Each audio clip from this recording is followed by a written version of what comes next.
Hogwarts Legacy is described an immersive, open-world action RPG set in the world first introduced in the Harry Potter books. A major part of the Harry Potter books and movies was the Room of Requirement, a room on the 7th floor of Hogwarts Castle that appeared when someone was in great need of it and contains what that individual needs at that time. After a recent gameplay reveal from Avalanche Studios, this system in Hogwarts Legacy seems to be more than just a room, but a vast, expansive area where all the game systems are wrapped up into one, and I'm excited to share it. We see housing, animal taming,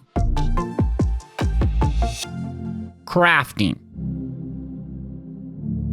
alchemy,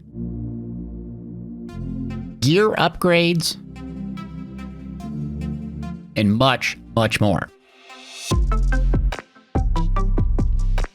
Welcome back, gang. It's Deltia from DeltiasGaming.com, and in this video, we're going to take a closer look on Room of Requirements and what to expect when the game releases. For those unfamiliar with the game, Hogwarts Legacy story takes place at the Hogwarts School of Witchcraft and Wizardry in the 1800s. Players can create their own wizard or witch and explore the magical open world, attend classes, fly on magical creatures, fight casting spells, making potions, and much, much more. The game release date is a bit confusing, but here's a quick summary. February 10th, 2023 for next-gen consoles and PC, April 4th, 2023 for PlayStation 4 and Xbox One, and then July 25th for Nintendo Switch. The Room of Requirement becomes a valuable and important gathering location for our heroes in the latter half of the original Harry Potter series. Many fans will remember that the Room of Requirement was a secret known only to a few in the castle, for the room would not appear unless a person nearby was in great need of it. And depending on the specific need, it would transform itself into whatever would fulfill that pressing wish.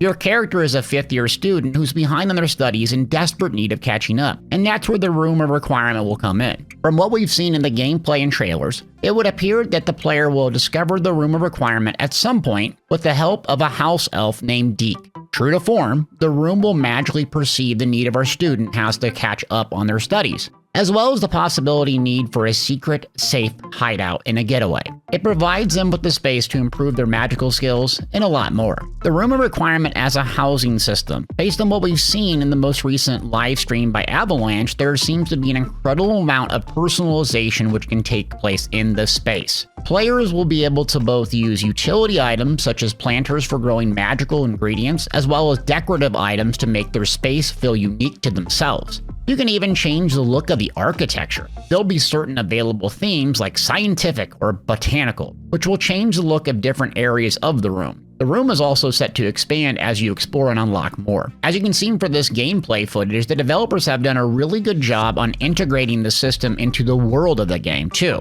Instead of basic, boring user interface system where the player selects the item they want and place it in a spot they wish, Hogwarts Legacy takes full advantage of the fact this is a world full of magic. All housing items are conjured by the player character. They are lifted and hovered by magic as you make choices on where to place them, and you can use magic to change the size of them as well. You can see the Conjuration UI here, where the available rugs also follow similar themes as the architecture. Also note that Conjuration appears to require resources, in this particular case moonstones, in order to manifest the item. It's likely the different items will require different amounts of moonstone in order to be able to craft or create the item you desire. During the latter part of the footage, we see the player character harvesting some of their own moonstone in their Room of Requirement. So you can expect some type of built-in farming or material gathering system that feeds more resources to your player, allowing you to do more conjuration. Conjuration is a core part of the mechanics for the deeper housing system. We already know there's materials, but also recipes. There are a couple sources of recipes from what we know so far. One, purchasing them from Tomes and Scrolls store in Hogsmeade, along with gameplay rewards and possible rewards for defeating enemies in the Overland. What's most impressive about this footage and system is it's all starting to tie all the core mechanics of exploration and gameplay back to housing or the Room of Requirement, so you're constantly rewarded with exploration and building.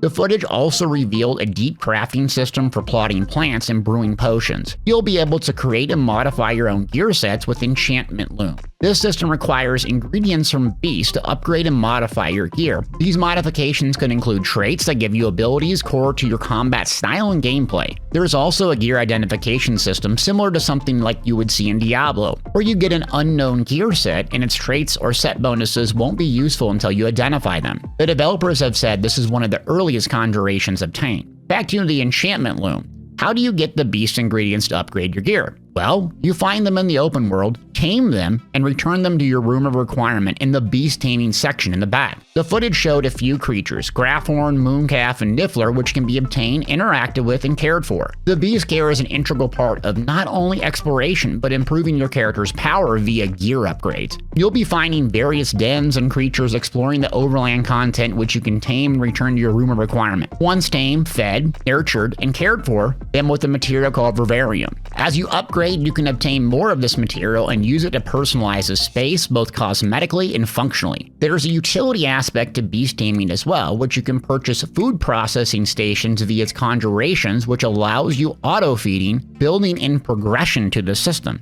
Feeding your crafting material farming passively, allowing you to upgrade and progress your gear more quickly. As you can see, the Hogwarts Legacy Room of Requirement looks to be a very in-depth space with a ton of available customizations. And not just the inside immediate room itself, but also additional rooms which can be grown and added to and expand the space. The Vivarium is a perfect example of this, with an entire outside space available for the player to care for magical creatures large and small. If you're like me, I only appreciate housing in games where it has some utility. Sure, decorating and customizing a game space is fine, but it needs to tie into core gameplay mechanics, and this sure does. Really excited for this game to launch, and I'll be streaming it live on twitch.tv/DeltiaSgaming, and I appreciate you coming over there and watching me. Also, make sure to check out our website, deltiasgaming.com, with a link in description, where we're actively posting on Hogwarts Legacy, and soon we'll be doing guides, walkthroughs, and builds. And if you got something out of this video, please click that thumbs up and subscribe. It helps my channel grow. Thanks for watching.